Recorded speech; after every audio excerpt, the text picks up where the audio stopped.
সরকারি চাকরিতে বয়স সীমা 35-এর দাবিতে কিন্তু ঢাকা বিশ্ববিদ্যালয়ের টিএসসিতে এই মুহূর্তে সরকারি চাকরি আবেদনে 35 সমাবেশ কিন্তু করছে। যে সরকারি চাকরিতে আবেদনের বয়স প্রতিপত্তি সমন্বয় পরিষদ যারা রয়েছেন তারা কিন্তু এই মুহূর্তে ঢাকা বিশ্ববিদ্যালয় রাজ্য বৈষম্য সমিতি টিএসসিতে কিন্তু তারা তাদের যে বিক্ষোভ অবস্থান এবং সমাবেশ তারা কিন্তু করছে। এবং এর আগে বিভিন্ন সময় কিন্তু আসলে তারা সমাবেশ করেছে এবং সমাবেশের পরপর কিন্তু এর আগে আমরা লক্ষ্য করেছি পুলিশের সঙ্গে এক ধরনের সংঘর্ষের ঘটনাও আসলে তারা হতে আমরা লক্ষ্য করেছি। এই মুহূর্তে কিন্তু আসলে ঢাকা বিশ্ববিদ্যালয়ের টিএসসিতে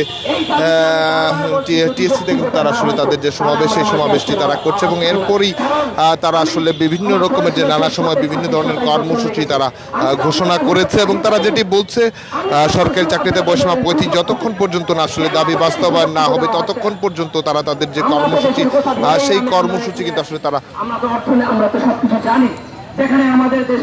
কিন্তু তাদের সেই কর্মসূচি বাস্তবায়নের জন্য তারা কিন্তু তাদের অব্যাহত তারা কিন্তু সেটির আগামীতে কিন্তু ঘোষণা দিয়েছেন। এবং তারা বলছে বিভিন্ন সময় সরকারের বিভিন্ন সংসদে বারবার সরকারি চাকরিতে বয়স সীমা 35 করার দাবিতে কিন্তু তারা বারবারই সেই দাবিতে তারা অবস্থান নিয়েছে এবং তাদের যে বাস্তবতা সেই প্রেক্ষিতে কিন্তু তারা আসলে বলেছে এবং এই প্রেক্ষিতেই কিন্তু আসলে তারা তাদের অবস্থানের জায়গা তারা জানিয়েছে। সাধারণ শিক্ষার্থীদের আপনারা চিনেন, আমরা যদি জেগে আমরা জানলে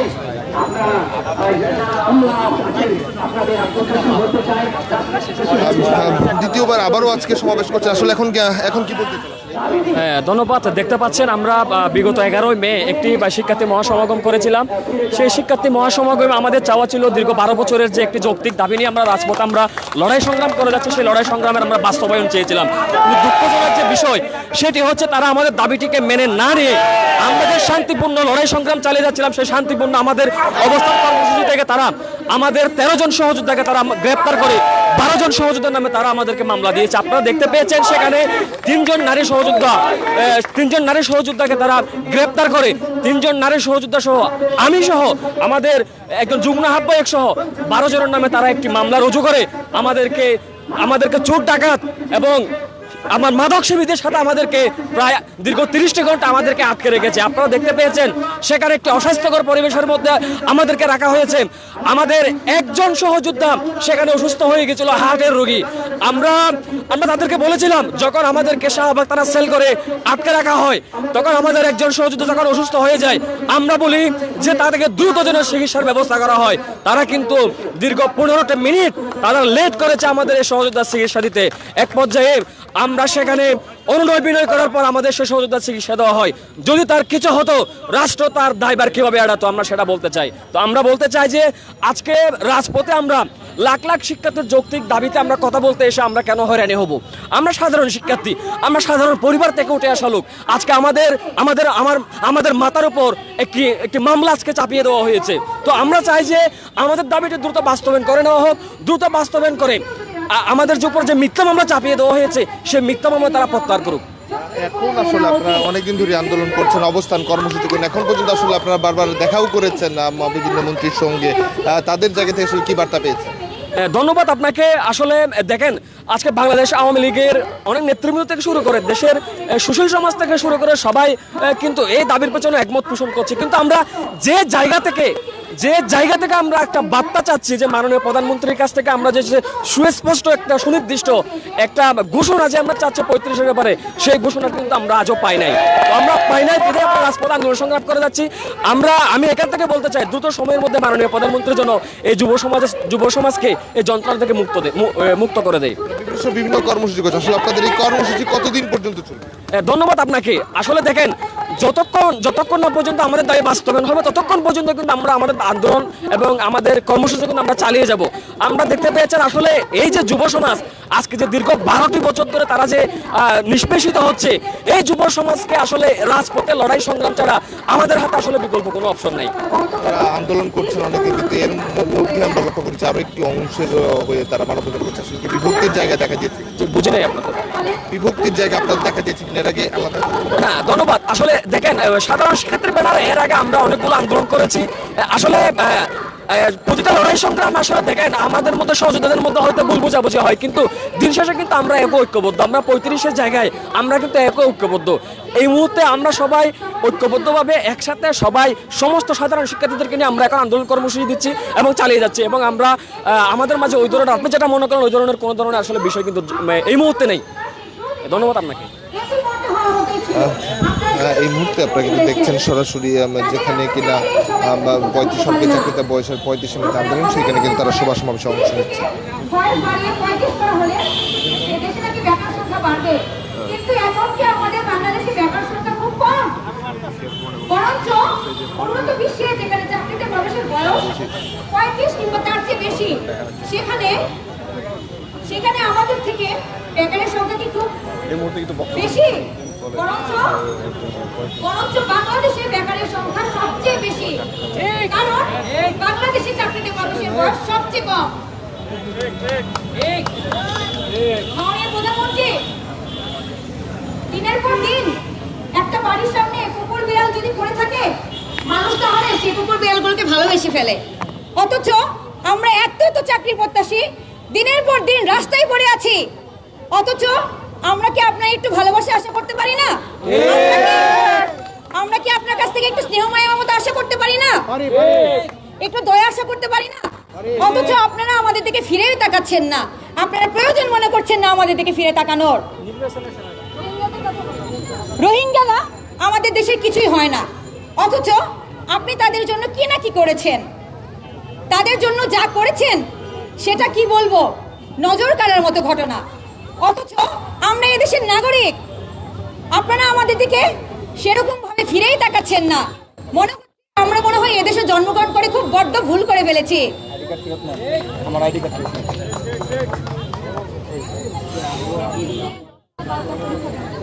আমার কাছে মনে হচ্ছে সেই ছোট্টবেলায় আমার বাবা মায়েরা আমাকে প্রাতিষ্ঠানিক শিক্ষা দিয়ে বড্ড বেশি ভুল করে ফেলেছে।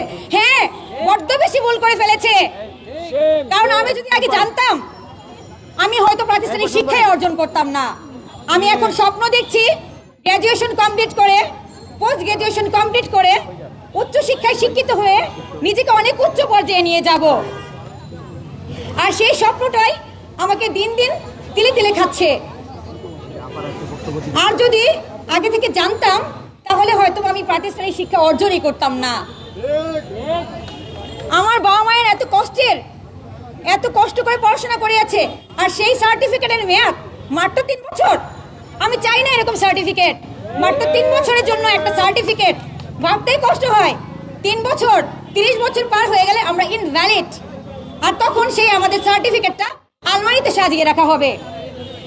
আমি কি করবো এরকম সার্টিফিকেট দিয়ে? আমার দরকার নেই এরকম সার্টিফিকেট, প্রহসনমূলক সার্টিফিকেট।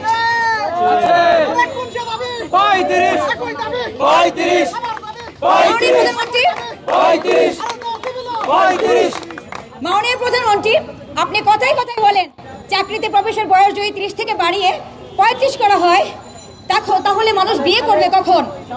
কিন্তু এখন যে চাকরির বয়স 30 আছে, মানুষ কি সবাই 30 বছরে বিয়ে করে?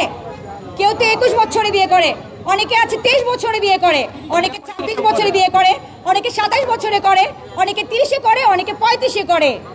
কাজেই আবার অনেকে আছে বিয়ে করেও না। কাজে কথায় কথায় এসব বলা বন্ধ করুন যে চাকরিতে প্রবেশের বয়স 35 করলে মানুষ আর বিয়েই করবে না। বিয়ে হচ্ছে সৃষ্টিকর্তার প্রদত্ত, কার কখন বিয়ে হবে সেটা সৃষ্টিকর্তা উপর থেকে লিখে ফেলেছেন।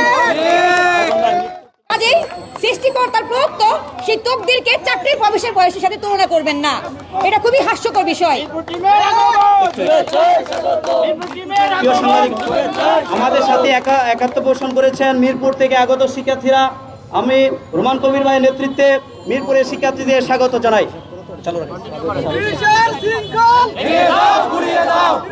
আপনারা নাকি স্মার্ট বাংলাদেশ গড়বেন, কিন্তু কথা হচ্ছে এই স্মার্ট বাংলাদেশের ছাত্র সমাজের মূল্য মাত্র 30 বছর। 30 বছর পরে ছাত্র সমাজ ইনভ্যালিড, তাদের আর কোনো মূল্যই থাকছে না। ধরা হচ্ছে আমরা একটা বাজারের প্রোডাক্টের মতো, যেই পণ্য আজকে কিনলাম সেটার মেয়াদ হচ্ছে মাত্র 30 বছর। 30 বছর পরে সেটা এক্সপায়ার্ড ঘোষণা করে দিলাম। আমরা কি কাগজের ঠোঙ্গা? যে যখন খুশি আমাদের মেয়াদ থাকবে,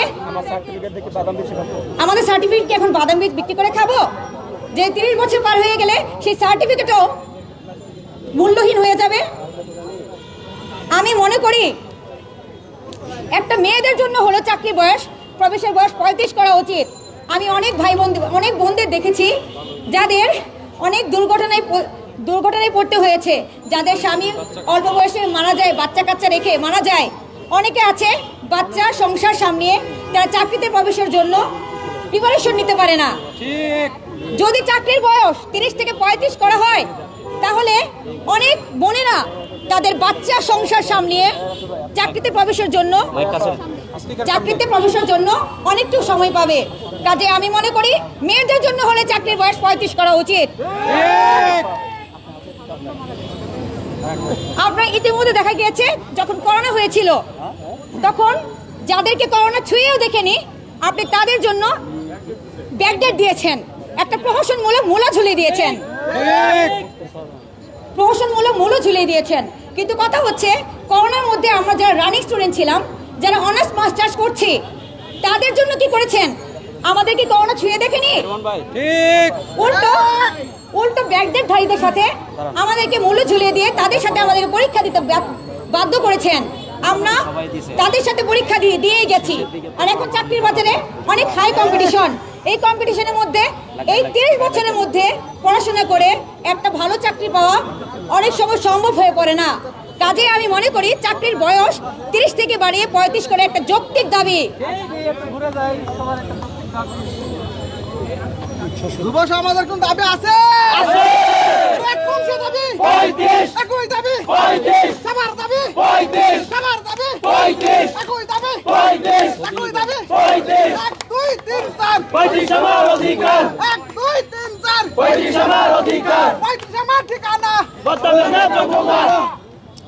মাননীয় প্রধানমন্ত্রী বঙ্গবন্ধু আমাদেরকে শিখিয়ে দিয়ে গিয়েছিলেন যে একটা যৌক্তিক দাবি কি করে আদায় করতে হয়। যতক্ষণ না ছাত্র সমাজ রাজপথে এসে দাঁড়াবে কখনোই একটা যৌক্তিক দাবি কখনোই সেটা বাস্তবায়িত হবে না। কিন্তু অত্যন্ত দুঃখের বিষয়, আপনি সেই জাতির পিতা বঙ্গবন্ধু শেখ মুজিবুর রহমানের কন্যা হয়ে আপনি আপনার বাবার আদর্শ থেকে সরে এসেছেন। আপনি আমাদের যৌক্তিক দাবিটাকে মেনেই নিতে পারছেন না। আসল কথা কি জানেন? আপনারা মনে মনে ঠিকই বুঝতে পারছেন যে আমাদের দাবিটা যৌক্তিক, কিন্তু আপনারা সেটা স্বীকার করতে চাচ্ছেন না। আপনারা মুখ দিয়ে মানতে চাচ্ছেন না, আমাদের সামনে স্বীকার করতে চাচ্ছেন না। আর তার জন্য দায়ী হচ্ছে উপর মহলের কিছু দুষ্ট লোক। তারা আপনাদেরকে ভুল বুঝাচ্ছে।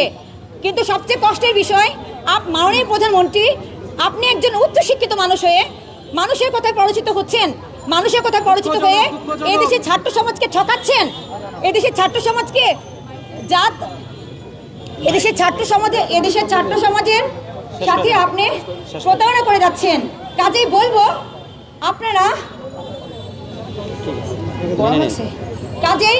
আমি মনে করি আপনারা অতি দ্রুত এই 35 দাবিটাকে মেনে নিন এবং খুব দ্রুত একটা প্রজ্ঞাপন জারি করুন। তাহলে এদেশের ছাত্র সমাজ আজীবন আপনাকে শ্রদ্ধার বলে স্মরণ করবে।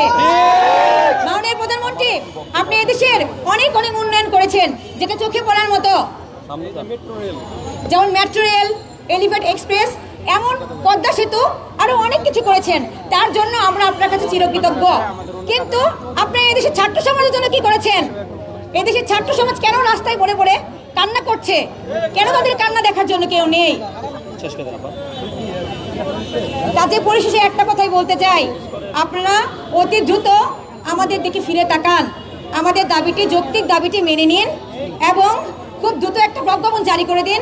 এবং আমার যেসব ভাই বোনেদের নামে মিথ্যা মামলা করেছেন সেসব মিথ্যা মামলা খুব দ্রুত পরিহার করে নিন। ধন্যবাদ সবাইকে। প্রিয় উপস্থিতি এবং সাংবাদিক বন্ধুগণ, আপনারা দেখেছেন যে ইডেন কলেজের একজন শিক্ষার্থী তার মনের কষ্টের কথাগুলো আপনাদের সামনে বলেছে। তেমনিভাবে আমরা লক্ষ্য করছি শুধু ঢাকা বিশ্ববিদ্যালয়ের শিক্ষার্থী নয়, শুধু জগন্নাথ বিশ্ববিদ্যালয়ের শিক্ষার্থী নয়, শুধু জাহাঙ্গীরনগর বিশ্ববিদ্যালয়ের শিক্ষার্থী নয়, দেশের 55টি পাবলিক বিশ্ববিদ্যালয়ের শিক্ষার্থীরা আজকে এই দাবির সাথে একাত্ম। প্রিয় বন্ধুরা, আমরা বলি বারবার যে আজকে কোন দেশে 30 আছে আপনারা নীতি নির্ধারকরা আমাদের সামনে তুলে ধরুন। আমরা তুলে ধরছি আজকে সার্কভুক্ত প্রত্যেকটা দেশেই 35-এর ঊর্ধ্বে। আজকে শ্রীলঙ্কাতে 45 বছর, আজকে মালদ্বীপে সরকারি চাকরিতে প্রবেশের বয়সসীমা 45 বছর, আজকে আফগানিস্তানে 35 বছর। আজকে যখন প্রত্যেকটা দেশেই 35-এর ঊর্ধ্বে, তখন আমাদের দেশে বাধা কোথায়? ওদের দেশের শিক্ষার্থীরা কি 35 হয়ে গেলে কি ওরা বিয়া করে না?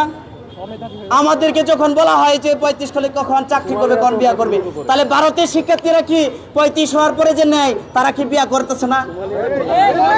এটা উদ্ভট একটা কথা, উদ্ভট একটা উত্তর আমরা মনে করি। এই ধরনের উদ্ভট উত্তর আমরা শিক্ষার্থীরা প্রত্যাশা করি না। আমরা সারা বিশ্বের দিকে নজর দেওয়া উচিত, সারা বিশ্ব কি ফলো করছে। আমরা যেখানে বর্তমানে সেদিকে যাব।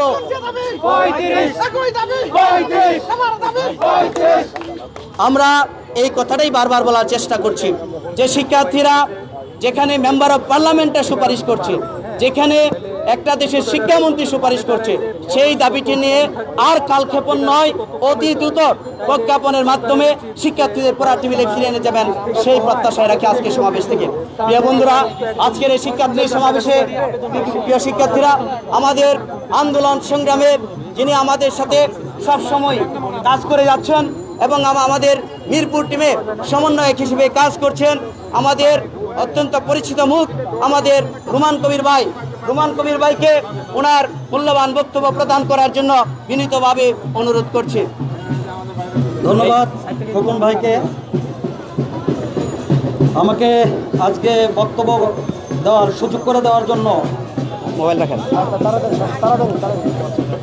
প্রিয় সাংবাদিক বন্ধুরা, আপনারা জানেন আজকে আমরা সেই 30শে অক্টোবর থেকে আমাদের এই কার্যক্রম লাগাতার কার্যক্রম আমরা চালিয়ে আসতেছি, কিন্তু আমরা আমাদের এই কার্যক্রম চালিয়ে আসা পর্যায়ে এখন পর্যন্ত আমরা আমাদের সরকার মহল অথবা কোথাও থেকে আমরা কোনো সুআশ্বাস এখনো পাইনি। তারপরেও আমরা আজকে এখনো মাঠে অবস্থান করতেছি।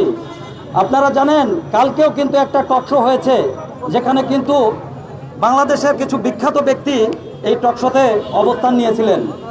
তার ভিতর হচ্ছে আমাদের আব্দুল মান্নান স্যার, সাবেক সচিব। তিনি কিন্তু বলেছিলেন যুবকদের হতাশায় না ফেলে চাকরিতে আবেদনের বয়স বৃদ্ধি করা হোক। তাহলে তার মাথায় কিচ্ছু নাই। তিনি কিন্তু পিএসসির একজন সাবেক সচিব, তাহলে কি তার মাথায় কোনো কিছু নেই? আপনাদের মাথায় শুধু সব কিছু আছে। আমাদের আরো একজন স্যার, কামাল স্যার বলেছিলেন যে চাকরিতে আবেদনের বয়স সীমা যদি বৃদ্ধি করা হয় তাহলে বিন্দু মাত্র ক্ষতি হবে না, বিন্দু মাত্র বেকারত্ব বাড়বে না। তাহলে তিনি কি তার মন গড়া কথা বলেছিলেন? কখনোই না।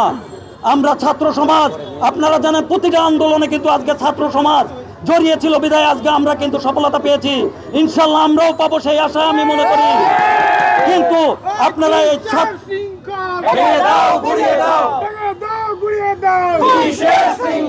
আমি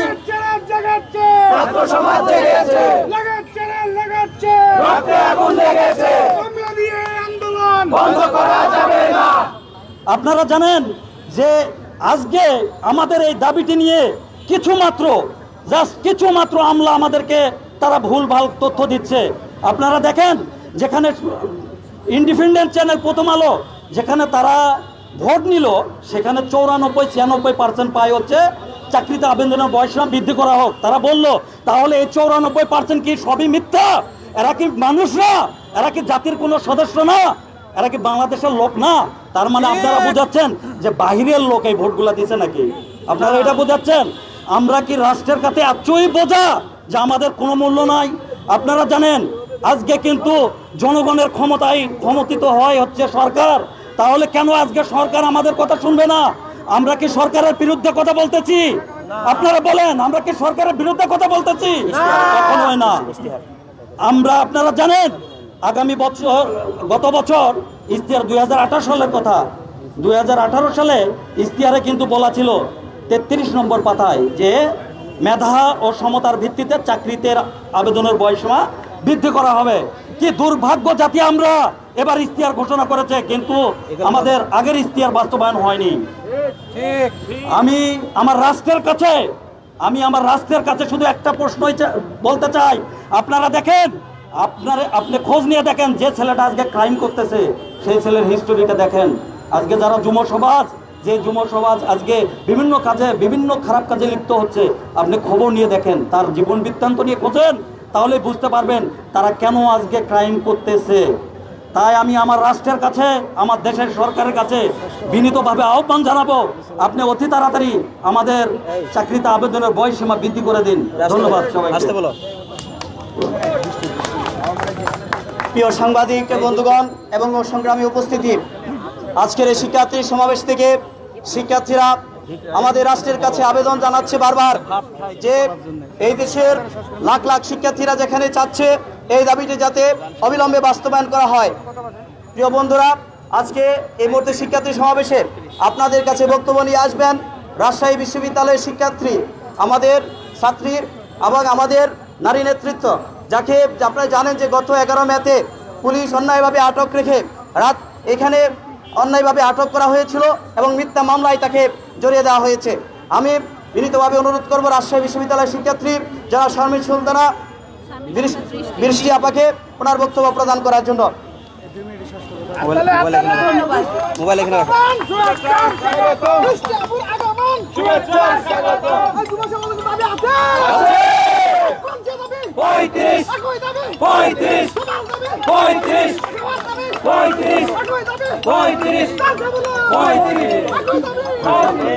আসসালামু আলাইকুম। আমরা সবাই কেমন আছি? ভালো নেই। আমরা ভালো নেই। কিভাবে ভালো থাকবো যেখানে গণতান্ত্রিক রাষ্ট্রে আমাদের বাক স্বাধীনতা নাই? কিভাবে ভালো থাকবো আমরা? কিভাবে ভালো থাকবো আমরা ছাত্র সমাজ যেখানে আমাদের কথা মাননীয় প্রধানমন্ত্রীর কাছে পৌঁছায় না? কিভাবে আমরা ভালো থাকবো যেখানে আমাদের ভাই বোনদেরকে মিথ্যা মামলা দিয়ে অবরুদ্ধ করা হয়? কিভাবে ভালো থাকবো আমরা?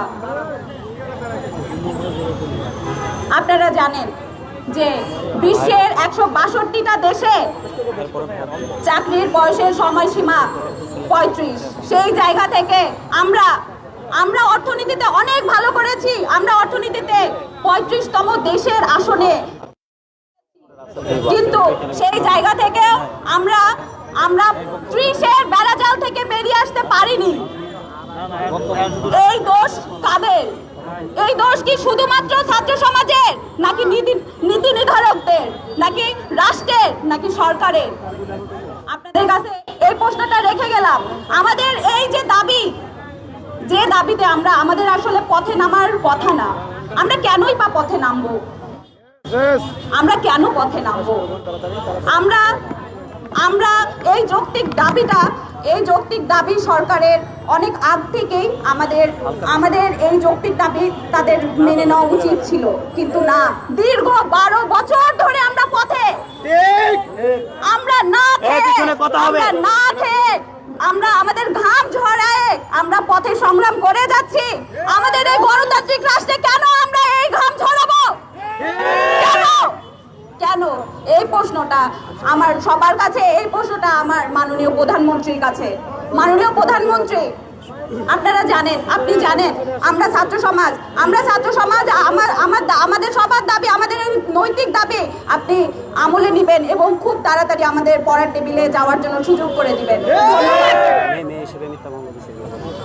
এবং মেয়ে হিসাবে আমাদেরকে যে মিথ্যা মামলা দিয়ে অবরুদ্ধ করা হয়েছে, আমি এটা বলতে চাই মাননীয় প্রধানমন্ত্রী, আপনিও বিভিন্ন রেগুলেশনের মাধ্যমে আসছেন, আমরা আপনাকে জয়ী করেছি, আমরা আপনাদেরকে সবসময় সাপোর্ট করে গেছি, কিন্তু সেই জায়গা থেকে আমরা কেন আর ছাত্র সমাজ অবরুদ্ধ, মিথ্যা মামলায় অবরুদ্ধ? আমাদের এই দাবি দেওয়া আপনি আমলে নিয়ে খুব তাড়াতাড়ি সেটা আলোর মুখ দেখিয়ে আমাদেরকে পড়ার টেবিলে ফিরে যাওয়ার জন্য আমাদের এই দাবিটা মেনে নেবেন, সেই আশা ব্যক্ত করে আমি আমার বক্তব্য শেষ করছি। জয় বাংলা, জয় 35। ধন্যবাদ প্রিয় সাংবাদিক বন্ধুগণ। আজকে দেখেছেন যে খুবই গুরুত্বপূর্ণ কথা বলেছেন আমাদের রাজশাহী বিশ্ববিদ্যালয়ের ছাত্রী উড়িয়ায় গত 11 মে শিক্ষার্থী সমাবেশে এসে মাননীয় প্রধানমন্ত্রীর কাছে বক্তব্য তুলে ধরতে যে উনি মিথ্যা মামলার শিকার হয়েছেন এবং পুলিশের নির্যাতনের শিকার হয়েছেন। প্রিয় শিক্ষার্থী বন্ধুগণ, আজকের এই শিক্ষার্থী সমাবেশে আমরা একটা কথাই বারবার সামনে আনার চেষ্টা করেছি। আজকে যে দাবিটি আজকে সর্বমহলে আলোচিত হয়েছে, আমরা যে কথাটা বলার চেষ্টা করছি, 30-এর উপরেও কিন্তু বাংলাদেশের একটা শ্রেণীর শিক্ষার্থীদেরকে একটা সুযোগ দেওয়া হয়। আপনারা জানেন যে জুডিশিয়াল সার্ভিসের সুযোগ দেওয়া হয়। আপনারা জানেন যে মেডিকেলের শিক্ষার্থীরা এই সুযোগ পায় 35 বছরে 32 বছরে। আপনারা জানেন যে পার্বত্য শিক্ষার্থী বন্ধুগণ, আজকে অনেকে বক্তব্য দেওয়ার জন্য এখানে আমাদের আগ্রহ প্রকাশ করেছেন, কিন্তু সময় স্বল্পতার কারণে আমি অনেকে বক্তব্য দিতে পারছি না। আজকে এই মুহূর্তে আপনাদের সামনে বক্তব্য নিয়ে আসবেন ঢাকা বিশ্ববিদ্যালয়ের শিক্ষার্থী, যিনি গতকালকেও তার 30 ঊর্ধ্ব সার্টিফিকেট সংবাদ মাধ্যমের সামনে রাগে খুবই কষ্টে ছিঁড়ে দিয়েছিলেন। আপনারা জানেন যে শিক্ষার্থী 26 বছরের শিক্ষার্থী তার সনদ অর্জন করেছিল, কিন্তু করোনার কারণে তার 2-2.5 বছর নষ্ট হয়েছিল। পরবর্তীতে যখন তার